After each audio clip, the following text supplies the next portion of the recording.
Hola, aquí contigo nuevamente tu amiga Eloísa Chavarría para dar continuidad a la lectura de este maravilloso libro, Las 9 caras de Cristo. Y bueno, pues ahora, como lo anuncié, va a tratar en esta ocasión de cuando Jesús acepta el reto de ser el Cristo.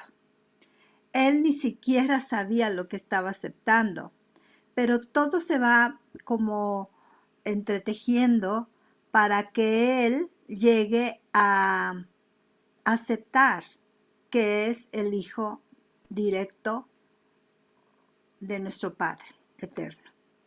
Entonces, esto lo lleva a aceptar un compromiso muy grande y en este capítulo eso es lo que vamos a conocer. ¿Cómo fue que Jesús, o como el libro le llama, Yeshua, José ben José, acepta ser el Cristo para toda la humanidad?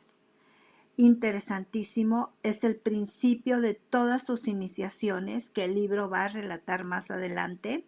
Y comenzamos cuando Jesús pues está con su familia de regreso de esta gran prueba que pasó de instruir a los sacerdotes del Gran Sanedrín.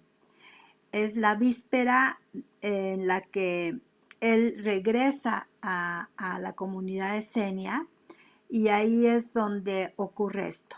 Él es nombrado por toda la eternidad Jesús el Cristo. Bueno, entonces vamos a comenzar con esta lectura. Dice, la mañana llegó y temprano estábamos en camino hacia el complejo, pero ni siquiera la canción rítmica de la alondra pudo levantar mi ánimo a la primera luz de este bello amanecer. Recuerda que en el video anterior leímos cuando la Madre de Jesús, María, relata a toda la comunidad de Senia que Jesús, lo da a entender, es el Mesías, que es hijo directo del Padre, que es divino, y esto para Jesús le cae como una cubetada de agua helada. O sea, no lo puede aceptar bien, no lo asimila, le trae un gran pesar a su corazón. Entonces, ¿por qué ahora temía enfrentar a mis hermanos? ¿De qué manera habían esperado que saliera airoso de mi prueba y bajo qué circunstancia extraña había fracasado en mostrarles lo que sabía? Él creía que había reprobado, porque el que él fuera ya al Sanedrín y a instruir, a enseñar a los sacerdotes era una prueba de los esenios para ver si él estaba capacitado de ser maestro de los esenios. Y él creía que sus hermanos, los demás esenios, no habían presenciado esa prueba. Pero aquí vamos a ver cómo sí la presenciaron de alguna manera. Entonces, ¿de qué manera había esperado que saliera airoso de mi prueba y bajo qué circunstancia extraña había fracasado en mostrarles lo que sabía? Pero era nuestra norma que ninguno debería preocuparse por los fracasos que no se podían remediar. No obstante, mi corazón estaba pesado cuando llegamos al portón y nos separamos para ir directamente a nuestros escuadrones asignados. Trabajé toda la mañana en la asignación que me dieron, pero mis pensamientos estaban en medio de tal agitación que el maestro me reprendió por falta de atención. Nuestra lección era una historia acerca del faraón Tutmosé I y nos la leyeron de los rollos en el idioma egipcio. Cuando llegamos a la parte de las preguntas, sabía las respuestas como si yo mismo hubiera escrito la historia, pero la sensación de fracaso estaba sobre mí. Me sentía hueco, como si mi corazón se hubiera salido de su lugar dejando un vacío. De la clase pasamos a nuestro trabajo matutino y al mediodía regresamos de los campos para el baño de amor.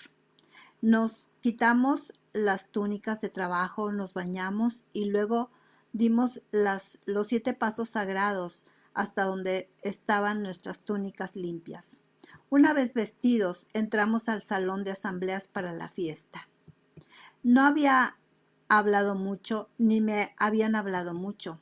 A duras penas podía alzar mis ojos para ver todos aquellos ojos que sentía que me miraban. Se rezaron las oraciones, se cantaron los salmos de acción de gracias y empezamos a comer en silencio.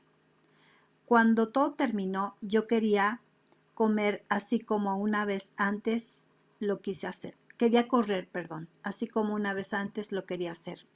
Pero el maestro secreto, quien había pedido un informe al comité de observación, pronunció mi nombre. Mi padre se puso de pie y dijo: Hermanos, ni el comité de observación ni ninguno de los hermanos de este complejo pudieron presenciar la prueba. Ninguno de nosotros puede atestiguar sobre el resultado. Debido a circunstancias imprevistas, fue difícil que los hermanos se acercaran sin delatar su curiosidad por el discurso. Sin embargo, había en el complejo de Betania un grupo de maestros secretos de muchos complejos. Ellos se pusieron los hábitos de los aprendices de nuestra fraternidad y fueron conducidos a la corte interior por José de Arimatea. En caso de que el informe basado en rumores de lo que dijo el gran Gilel no fuera suficiente para satisfacer nuestra curiosidad, mi medio hermano llegó aquí deprisa desde Jerusalén con el fin de reportar sus observaciones de primera mano. Se está refiriendo a José de Arimatea cuando dice mi medio hermano, porque yo pienso, no estoy segura, pero lo deduzco por tantos otros libros que he leído acerca del linaje de Jesús, de que José de Arimatea, como era hermano de María, la madre de Cristo, venía a ser cuñado de José ben José, perdón, de José, el padre de Jesús, pero no había esa palabra en ese entonces, no había ese parentesco de ser cuñados. Entonces se nombraban como medios hermanos. Mi padre se sentó y el maestro secreto se incorporó. Esto era en verdad poco común. Los de la fraternidad considerábamos al maestro secreto como el representante terrenal de Dios, y así lo tratábamos. Tenía derecho a todas las cortesías y honores, excepto al finalizar las comidas, cuando él lavaba sus propios platos para probar su humildad. Pero el maestro secreto rara vez se ponía de pie en las ceremonias. Ahora estaba de pie y el mero acto nos hizo prestar atención.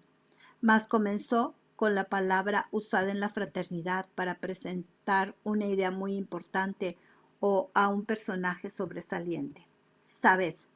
La palabra hizo su efecto y la asamblea quedó como si una trompeta hubiera pedido silencio. Hermanos, sabed, a través de los mares, las llanuras y el desierto, ha venido uno a nosotros. Él es nuestro hermano, un hombre tanto del templo como de la fraternidad. Un iniciado avanzado que ha ido más allá de la posición del maestro secreto y ahora es maestro sin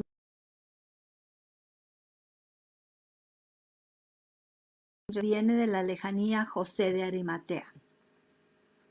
Los centenares que había en el salón se pusieron de pie como un solo hombre. Del extremo distante de la mesa de maestros salió un hombre alto. Me parecía conocido. Era tan alto como mi padre y tenía casi la misma figura. Pero él era un poco más oscuro que mi padre. Cuando se movió hacia el centro de la mesa, reconocí ese paso que había visto en el templo. Era el mismo que vestía los hábitos azules de novicio.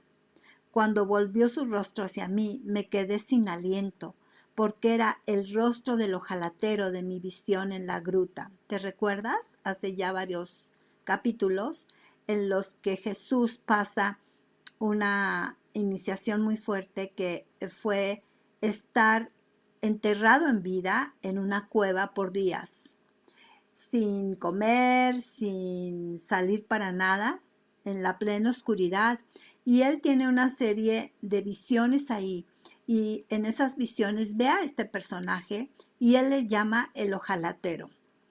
Sabed, su voz era muy similar a la de mi padre, sonora, intensa, fuerte y llena de melodía.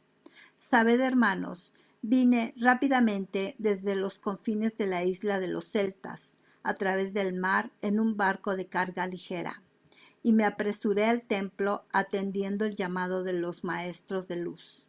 Allí me contaron sobre un Yeshua, José ben José, que sobrepasó los límites del aprendizaje humano en asuntos religiosos. En concilio nos dijeron que trataría de lograr algo casi imposible, enseñarles a los sumos sacerdotes. Las circunstancias no fueron agradables. Los hermanos de este complejo se ofrecieron voluntariamente para alejarse de la corte interior y no asistir a la prueba, y así no llamar la atención y delatar al candidato ante los sacerdotes. Nosotros, los de la mesa de maestros, nos pusimos túnicas de novicios y nos fuimos a ver el prodigio. Quedamos sumamente decepcionados. Hizo una pausa, lanzó sus manos al aire y las dejó caer en señal de derrota. Todos rieron excepto yo. Mi corazón se detuvo, suplicando que la próxima palabra explicara lo que él había querido decir. Sí, sumamente decepcionados, pero de los sacerdotes y de los sumos sacerdotes de la religión judía. Ni siquiera le hicieron una pregunta que lo obligara a detenerse a pensar. Las respuestas estaban en sus oídos antes de ser formuladas en sus bocas. Y finalmente el magnífico Gilel, presidente del Sanedrín y antiguo maestro secreto de Babilonia, llevó las preguntas a las áreas más raras de la filosofía y del más refinado pensamiento. Luego, al ver a algunos de los hermanos en el pasillo al otro extremo de la corte, habló en voz alta para que lo oyeran, diciendo que se les había enseñado a los sumos sacerdotes, pero agregó que incluso él, la mente viviente más grande en asuntos religiosos judíos, también había recibido instrucción. Informamos que Yeshua José ben José pasó su prueba con éxito. José de Arimatea se quedó de pie en silencio y el maestro secreto habló. Se debe encomiar y agradecer por su altruismo y sabiduría a aquellos de la fraternidad que renunciaron a su puesto. ¿Cuál es la voluntad de esta reunión? Hubo silencio antes de que Juan hablara. Aceptémoslo como nuestro maestro y profesor, porque es su derecho y es lo que se merece. Nadie se movió, nadie habló. Con preocupación miré los rostros de mis hermanos. Por fin, Jabuk, maestro del primer año, habló en su acostumbrado estilo directo. Reverendísimo maestro secreto, en nuestras mentes no hay duda de que José ben José es un profesor. Nos han estado enseñando desde que llegó aquí a los escasos 5 años de edad. No hay nadie aquí que no pueda aprender de él, pero todos hemos oído la historia de su concepción a través de una virgen impoluta. Muchos creemos que el Mesías está cerca. Nos preguntamos si es apropiado que votemos para aceptar aquello que pudo haber sido enviado de una forma divina para nuestro bien. Hubo muchos murmullos de consentimiento mientras el maestro Habacuc cambió de pie en señal de inseguridad. Yo digo que no es necesario votar. De todos modos, él siempre ha sido nuestro maestro. Que se haga sin votación como la voluntad de Dios. Al instante hubo vivas frenéticas y a medida que aumentaron de parte de mis hermanos, sentí que mi corazón se elevaba al ritmo que subía su aclamación. Incluso cuando el amado maestro secreto alzó los brazos para pedir silencio, los hermanos continuaban vitoreando. Pero rápidamente su entrenamiento y obediencia los hizo cesar el tumulto y la voz del maestro se pudo escuchar. Amados hermanos, es esta una petición muy fuera de lo común. Debo entender que estáis votando el asentar en nuestros registros y por ende hacer obligatorias en nuestros corazones las palabras Yeshua, José ben José, no por el voto de sus hermanos, sino por la voluntad de Dios, ha sido escogido para guiar a los decenios? Sí, el maestro Habacuc gritó la palabra y de nuevo comenzó el vitoreo que continuó por algún tiempo. Cuando por fin cesó, no podía ver a mis hermanos. Mis ojos estaban llenos de lágrimas, de alivio y felicidad, que estaba momentáneamente ciego.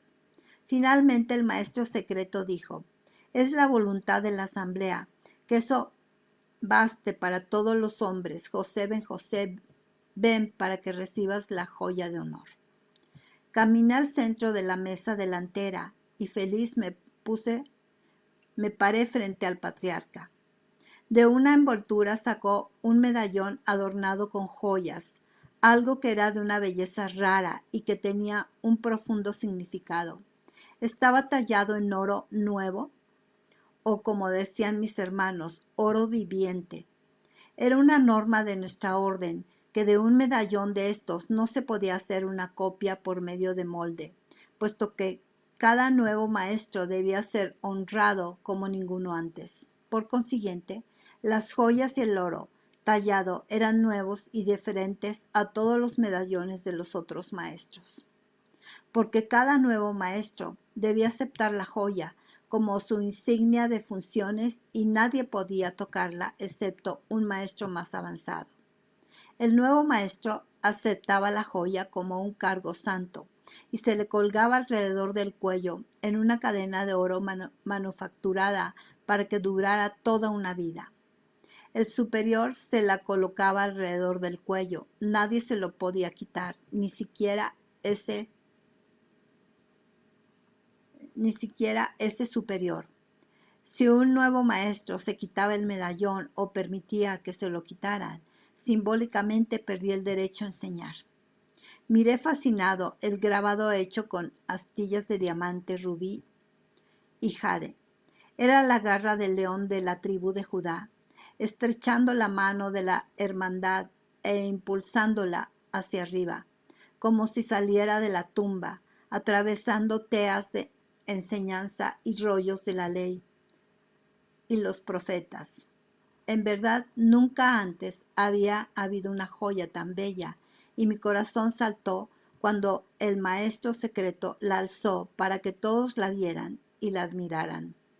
Representaba todo lo que mi fraternidad podía ofrecer en lo que se refiere al prestigio.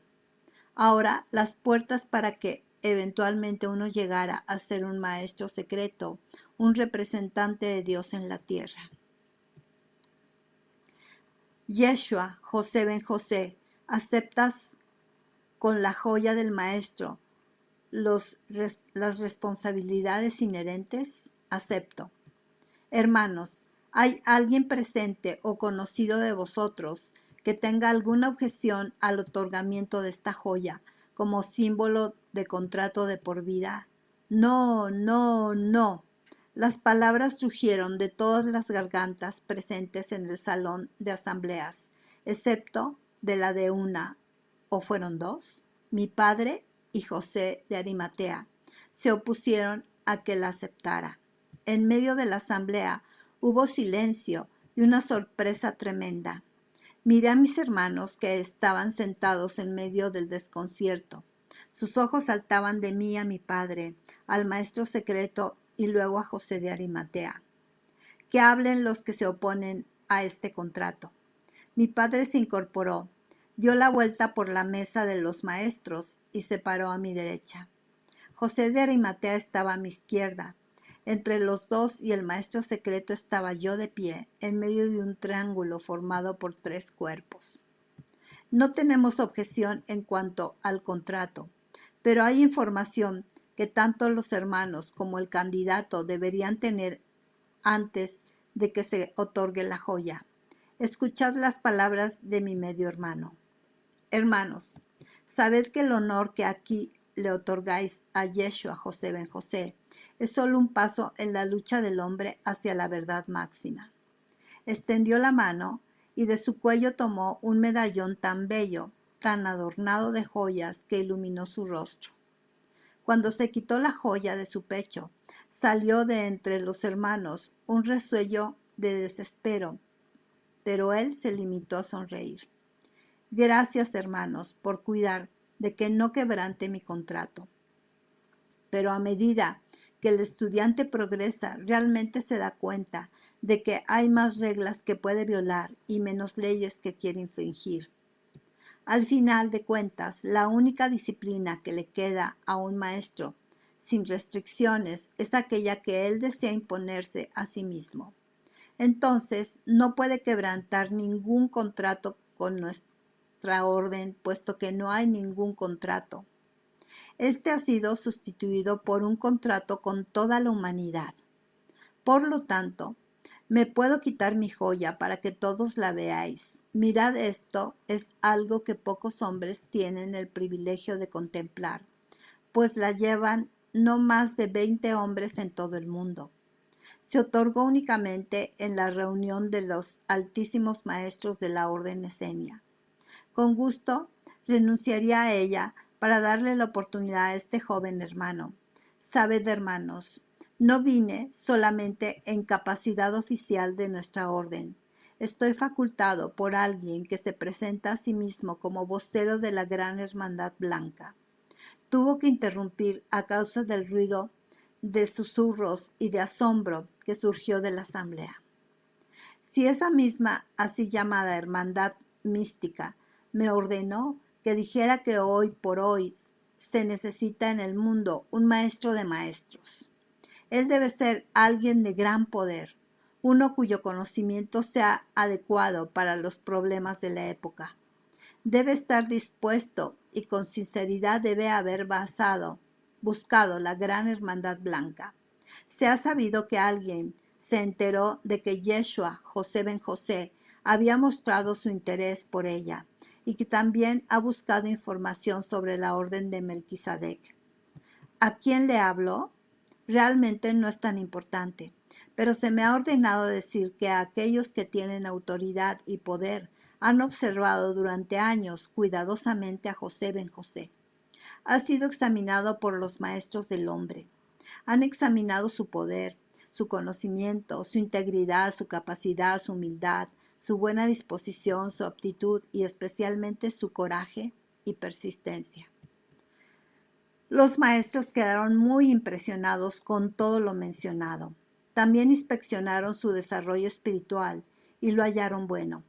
Decidieron que había que abordarlo y brindarle la oportunidad de arriesgarlo todo y que si fracasaba no ganaría nada, ni siquiera una muerte noble. No obstante, si tiene éxito, gana solo aquello a lo que debe renunciar hasta que llegue una época más gloriosa. Si está dispuesto a aceptar bajo estas condiciones, también debe saber, además de aceptar esta asignación incierta y de hecho desconocida, que debe hacer ciertas cosas como preparación. Entre estas están el aprender sobre las religiones de los británicos, los hindús, los persas y finalmente debe dominar la madre de las religiones que se halla en Egipto. Debe conocer las religiones exteriores, así como los esenios deben conocer la religión judía. Pero antes de que pueda ganar el derecho de progresar en su asignación, debe también ganarse el derecho de ser iniciado en las religiones secretas internas de dichos países.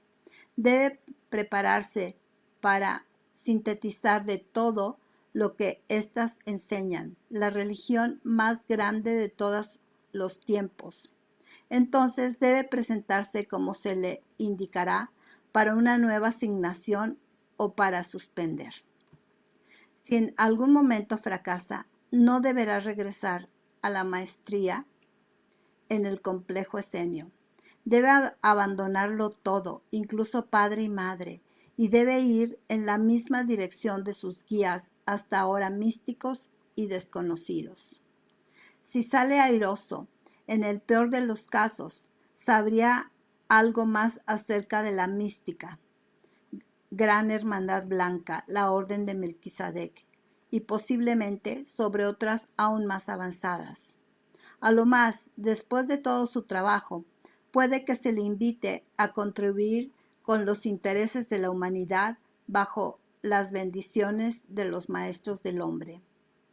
Una mención en público de estas órdenes es algo sumamente inusual, pero se me ordenó que dijera que nunca antes un individuo había mostrado el interés, ni nadie antes había tenido las capacidades necesarias como para merecer el apoyo que se le ofrece aquí. Si discute con vosotros, que sois esenios, pues si él tiene éxito obtendréis crédito y gloria eternos. Porque si a la larga tiene éxito en todas sus pruebas, puede ser coronado con el éxito que hasta ahora se les ha negado a todos los hombres. Vosotros, junto con cada uno de los esenios de cada complejo, compartiréis la gloria eterna. Mira, Yeshua, José ben José, en mi mano derecha está la inestimable joya del maestro profesor de los esenios. Presagia una vida de servicios bajo contrato. Presagia valiosos y conocidos amigos. Y aquí, en mi mano izquierda, está la joya de maestro del mundo. Esta no la puedes llevar puesta. Es posible que no la merezcas, y bajo ella, en mi palma, no hay nada. Nada, excepto la última gran esperanza de nuestro pueblo. Ven, escoge. Toma una de las joyas y vive o muere como consecuencia de tu elección.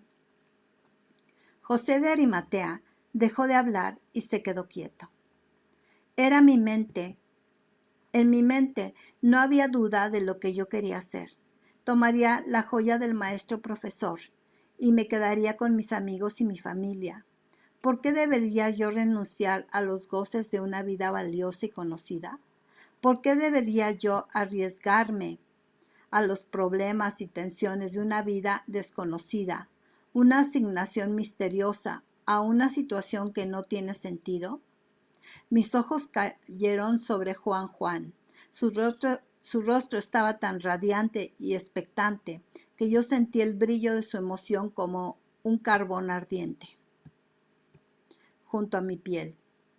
Mi maestro, profesor Habacuc, se quedó de pie con sus ojos fulgurantes, mirándome con una felicidad que nunca antes había visto en su rostro.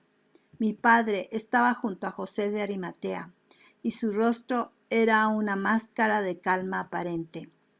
Una calma tal que yo me preguntaba si la suya era indiferencia física o abstracción divina. En su rostro no había señal de excitación o tensión, ninguna clase de emoción. Y yo pensé que sabía bien cuál elección había hecho cuando me moví hacia adelante. Por supuesto que tomaría la joya de profesor. Conscientemente había pensado de antemano sobre todas las razones por las que me beneficiaría el aceptar ese contrato de por vida entre mi propio pueblo y yo mismo. Había alcanzado todas las cumbres asequibles a mi fe y a mi raza. Estaba seguro de que la elección era buena y estaba dispuesto a cumplir con mi decisión.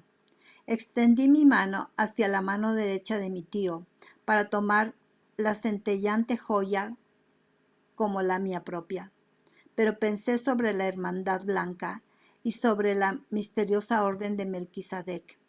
Sentí que la curiosidad paralizó mi mano y mi mente. Luego sentí el cálido latigazo de poder azul blanco de la frente de mi padre. A este se le unió una fuerza que salió de la frente del maestro secreto y luego el tirón que salió como un látigo de la cabeza de José de Arimatea. Fue como si 3 serpientes vivas de color blanco se hubieran lanzado hacia la profundidad de mi ser.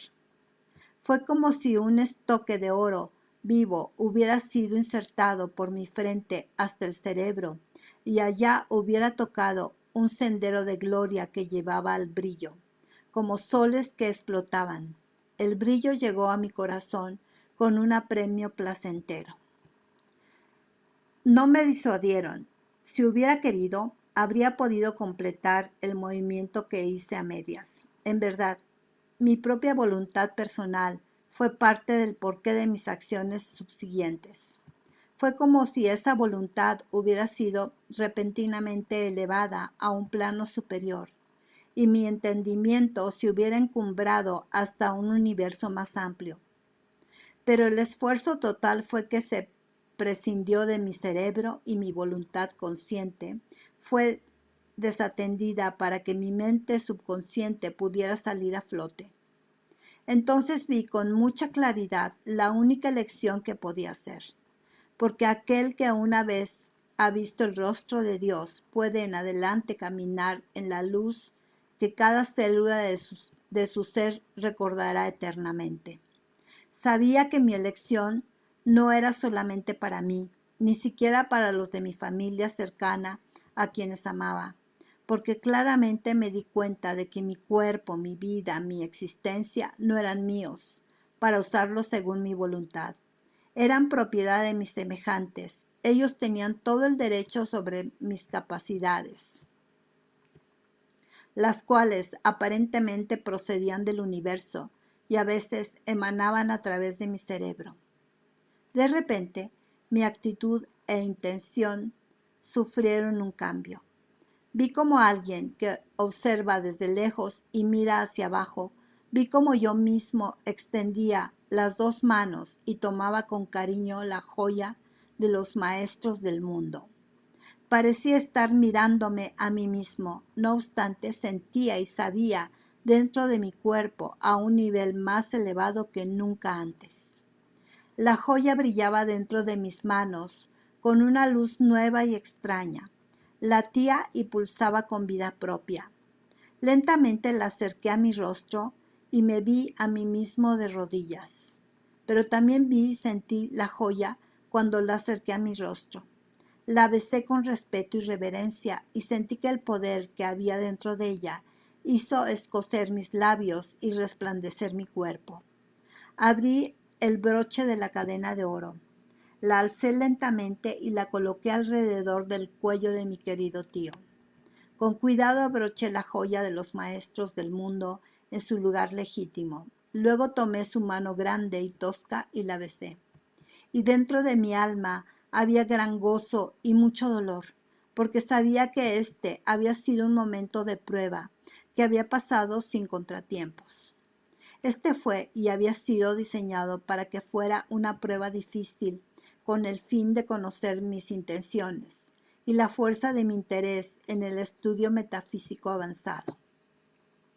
Mis maestros invisibles se habían encargado de que la elección de caminos fuera una elección peligrosa y difícil.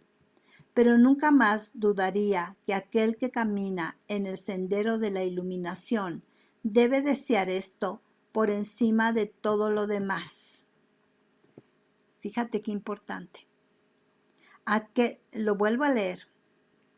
Pero nunca más dudaría que aquel que camine en el sendero de la iluminación, o sea, de la verdad, de lo que realmente es, no en el sueño, sino en la verdad misma, ese es el sendero de la iluminación, debe desear esto por encima de todo lo demás, o sea, entrar a la iluminación. También entendí con claridad que aquel que desea conocer el gozo mayúsculo debe comprender el sufrimiento intenso. El que pretende ser maestro de los hombres debe ser primero un servidor de ellos. El que ha de ser servido por Dios allá arriba debe primero servir a su prójimo aquí abajo. Había renunciado a todo por una simple esperanza en los vientos del futuro y estaba extremadamente contento. José de Arimatea me aferró a su pecho con una risa gozosa. Me soltó y mi cuerpo estaba radiante de una sensación nueva y extraña. Estaba tan atrapado en medio del éxtasis que no podía oír las hurras de mis hermanos. Parecían tan lejanas e insignificantes. No obstante, eran muy importantes. Lo que hasta ahora había parecido ser la meta de mi vida se había convertido en el mero trampolín para saltar a una altura mucho mayor. Me arrodillé frente a mi padre y escuché su gloriosa voz que pronunciaba las palabras sencillas y gloriosas. Este es mi Hijo, engendrado por el Espíritu. Estoy muy complacido con él. Antes de que su gloriosa voz dejara de vibrar en el salón, mis hermanos esenios me habían rodeado en un momento de emoción poco corriente, porque no era nuestra costumbre darles rienda suelta a las emociones, mas ellos estaban llenos de esa sensación de alegría que sufre y que había descendido sobre mí. Perdón, no que sufre, de alegría que sube y que había descendido sobre mí. Era como si ellos se dieran cuenta de la virtud universal de la decisión que se había tomado. Quizás de algún modo, indistinto y confuso, ellos se habían percatado de que yo, por mí mismo, no había tomado la decisión. La había tomado una orden más elevada que mi insignificante yo físico. Probablemente fue este descubrimiento lo que causó ese despliegue de emoción de parte de ellos. Pero dentro de mi corazón humano había complacencia por las lágrimas en los ojos de mis hermanos. Compartí algunas de esas lágrimas para que correspondiera a las lágrimas de tristeza de mis propios ojos ante la idea de separarme de aquellos que se aman y se adoran entre sí. Ciertamente el gozo de comunión de una fraternidad es algo fuera de lo común. Juan se abrió paso entre la multitud para abrazarse hacia mis brazos. Sus ojos brillaban de gozo y orgullo. Me alzó con su fuerza ilimitada mientras reía y lloraba. Las gotitas de mi propia tristeza y gozo salpicaban sus hombros. Entonces, ¿crees ahora que realmente eres el Hijo Divino de Dios? Sus labios estaban cerca de mi oreja para que solo yo pudiera escuchar. ¿Quieres admitirlo frente a estos hermanos que esperan? ¿Es apropiado que yo anuncie mi propia divinidad? Le respondí en voz baja, riendo de mi broma. Por supuesto que no, dijo con seriedad. Yo mismo la anunciaré. Se volvió y lo hubiera hecho, pero yo lo jalé con fuerza y le rogué que guardara silencio.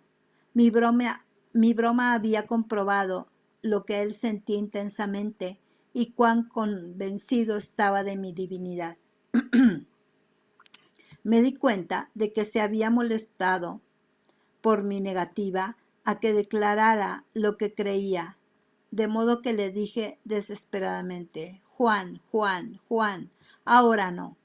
Avergonzarías a mi, avergonzaría a mi maravilloso padre, sin importar cuánto complacería a mi bella madre. ¿No comprendes? ¿Cuándo puedo anunciarlo? Algún día. Dije esto intentando bromear, pero él estaba firmemente decidido y no quería ceder ante el humor. Prudentemente añadí: Juan, si algún día llega la ocasión, tú serás el primero en saberlo, te lo prometo. Él extendió su mano derecha, haciendo el apretón de la fraternidad, y yo la tomé. En ese momento solemne corrió entre nosotros una energía unificadora que se convirtió en un contrato secreto y que nos suturó en una unidad. A partir de ese momento yo sabía sus pensamientos, sentía sus penas y sus gozos. A través del tiempo y la distancia yo podía saber lo que pensaba su mente superior y sentir sus emociones más intensas. Nuestra combinación de corazones y vidas era tan completa que ya usábamos pocas palabras cuando nos comunicábamos. En los años siguientes yo llegaría a conocer la soledad que torcía su alma y que lo envió a los desiertos en búsqueda de su Dios eterno. Fíjate, ya desde entonces Jesús sabía quién era Juan, Juan el Bautista, y seguramente sabía que en su momento él iba a anunciar la llegada o el retorno de Jesús como ya el Salvador eterno, como ya el Cristo único. Estando con él, experimentaría su momento de revelación divina que lo sacó de su querida tranquilidad y silencio y lo envió a los estridentes centros del hombre. Yo sabría que él iría hacia su muerte para anunciar la venida del Mesías divino. Qué dulce es en verdad la hermandad del hombre. Poco después salimos del salón. José de Arimatea estaba a mi izquierda. Juan estaba más allá de mi padre, a mi derecha. Caminamos por el complejo al lado de los maestros, marchando al ritmo de sus pasos. Y de nuevo flotó entre nosotros una sensación de unidad maravillosa, un propósito unificador que parecía convertir en uno todas nuestras intenciones y propósitos. Estas 4 vidas parecían haber sido moldeadas en una forma individual más grande. Nuestras mentes parecían haber abrazado una sola meta, una meta indistinta y lejana, y que parecía misteriosa, pero que era importante para toda la humanidad. Cuando trepamos la cima hacia nuestro hogar en la carretera Marmión, vi a mi madre parada sobre las baldosas del patio que estaba por encima de nosotros. Me sobrevino una gran ola de amor y por un momento estaba perplejo. ¿Cómo pude haber escogido con tanta facilidad abandonarla cuando la amaba tanto? Tenía una respuesta que era tan instintiva como el vuelo a casa de un pájaro. Pero ¿cómo podía yo, que nunca había sido tan bueno para los números o la composición, explicar esa casi imperceptible línea de separación entre el amor por el hogar y la familia y el amor por toda la humanidad? Sabía que abandonaría de inmediato a mi bella madre, cuyas preguntas y preocupaciones giraban alrededor de mi presumible nacimiento milagroso y de mi supuesta divinidad. La amaba mucho más por su profunda convicción y su inquietud. Amaba a mis hermanos y hermanas más, o mucho más de lo que la mayoría de los muchachos parecen amar. ¿Cómo entonces podría estar feliz de dejarlos? Me parecía que los había amado hasta donde el corazón humano no puede amar más. Pero ahora me daba cuenta de que los amaba aún más. Mi amor fue elevado y ensalzado hasta que la comunidad entera se convirtió en mi familia. Luego mi amor se elevó más alto y se dirigió hacia todos los puntos de los horizontes del mundo. No amaba a mi familia menos, sino más. Pero el amor por mi familia no era más que una vela encendida en los aposentos de mi corazón. Ahora, por medio de esa vela, pude ver que ellos no eran más que el centro de mi amor, no su contenido total. De pronto, estaba radiante de la luz de 1000 velas. Cada una derramaba una luz de igual importancia para mí, y cada una intensificaba la luz de todas las otras. Y parecía que la luz era demasiado brillante, demasiado grande para que mi corazón la albergara. Salía chorros como una catarata desde una gran altura sobre el mundo entero.